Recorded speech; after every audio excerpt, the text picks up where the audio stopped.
దేవునికి స్తోత్రములు. మీ అందరికీ నా వందనములు. ఈరోజు దేవుని వాగ్దానము. యెహోవా రెక్కల క్రింద సురక్షితంగా నుండినట్లు నీవు వచ్చితివి. ఋతు గ్రంథము 2వ అధ్యాయం 12వ వచనం.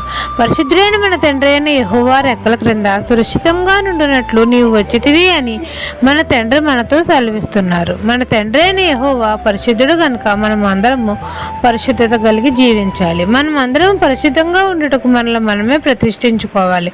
విశ్రాంతి దినమును పరిశుద్ధంగా ఆచరించుటకు మనము జ్ఞాపకం ఉంచుకోవాలి.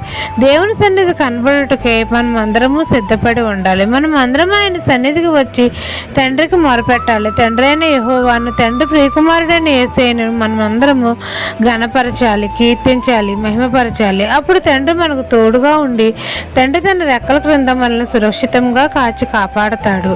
తన కాపాడే దూతలను కాపుదలుగా ఉంచుతాడు. మనకు సంపూర్ణమైన బహుమానాలు ఇస్తాడు. మనకు రక్షణానందాన్ని దయచేస్తాడు. ఈ దిన వాగ్దానం మీ నా జీవితంలో నెరవేరాలని కోరుకుంటూ దేవుని సువార్తా పరిచర్యలో మీ సహోదరి. ఆమెన్.